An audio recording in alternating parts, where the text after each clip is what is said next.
आपने एक महिला सुरक्षा महिला सम्मान से जुड़ा हुआ महत्वपूर्ण मुद्दा उठाने की अनुमति आपने दी।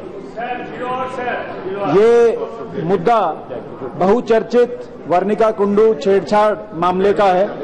चंडीगढ़ में ये जो घटना घटित हुई, जिसमें एक महिला का 2 लड़कों ने गाड़ी से पीछा किया, जबरन गाड़ी रुकवा के उसकी गाड़ी का जबरदस्ती उसकी खिड़की खोलने के प्रयास हुए।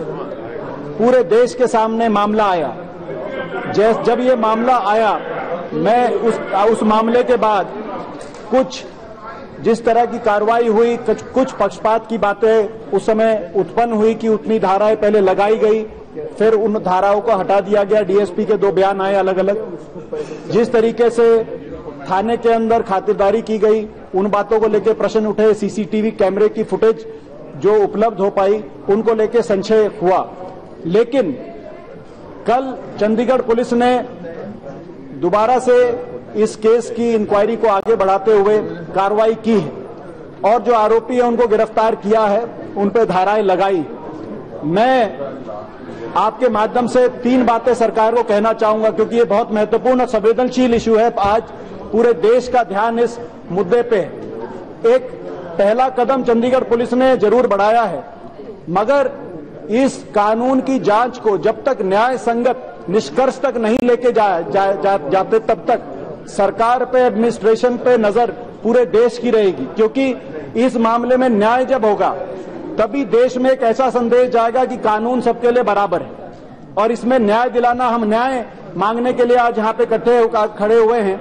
न्याय से ज्यादा कि हम कोई दरकार नहीं कर रहे, न्याय से ज्यादा हमें नहीं चाहिए, मगर न्याय से कम भी देश स्वीकार नहीं करेगा। अगर कहीं ढिलाई हुई या निष्पक्षता में कोई कमी आई, तो देश दोबारा से उठ खड़ा होगा जैसे पहले खड़ा हुआ। दूसरी बात जो अब सरकार ने, क्योंकि दोबारा से वो धाराएं लगाई हैं, तो यानी कि सरकार ने स्वयं ये कबूला है कि शुरू में कहीं ना कहीं जो जांच थी, प्रारंभिक जांच, उसमें कोई ना कोई चूक हुई है। वो चूक कैसे हुई, किन अधिकारियों ने करी, क्या उन पर दबाव था, सरकार को इन बातों का जवाब देना चाहिए। एक बात मैं और कहना चाहूंगा, 164 का जब बयान हुआ, जब पीड़िता का 164 का बयान हुआ एसडीएम द्वारा, उस समय ये कोई राजनीतिक मुद्दा नहीं है, मैं राजनीति से ऊपर उठ के, तो ये जब उनका बयान हुआ, उस बयान के समय एसडीएम के साथ कोई महिला अधिकारी नहीं थी। तो ये आज देश में ये कुछ ऐसे निर्देशन जाएं ऐसे संवेदनशील मामलों में, ताकि विश्वास का माहौल बने। जब भी कभी कोई पीड़िता सामने आए, डिप्टी स्पीकर सर, मेरे को let me finish my, it is a sensitive, let me finish give me what is this sir, no I am not raising any political point, sir, let me finish, it's a important issue, please wind up sir. ये ऐसे निर्देशन जाए sir, अगर मैं राजनीतिक कोई बात करूं तो आप मेरी बात को काट दीजिएगा, राजनीतिक कोई बात करूं तो मेरी बात को काट दीजिएगा। एक ऐसे निर्देशन जाए कि ऐसी पीड़िता कोई सामने आती है तो उसका बयान जब लिया जाए तो कोई पुरुष अधिकारी हो, जैसे इसमें एसडीएम थे, उनके साथ साथ महिला अधिकारी भी हो, सरकार की तरफ से पूरे देश में मैं समझता हूं ऐसे निर्देशन जाने चाहिए।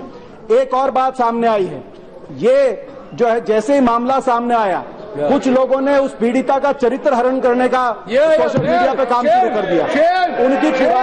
उनकी पुरानी तस्वीरें, मैं इसमें राजनीतिक नहीं, उनकी कोई पुरानी तस्वीरें, जो कहा गया आरोपियों के साथ तस्वीरें हैं, जबकि पाया गया वो पुरानी तस्वीरें थी, उसमें आरोपी नहीं था और वो फेक तस्वीरें पाई गई। ये जो चरित्र हरण का, सर, ये जो चरित्र हरण किया गया, sir, I will speak in English also so that you can understand, sir.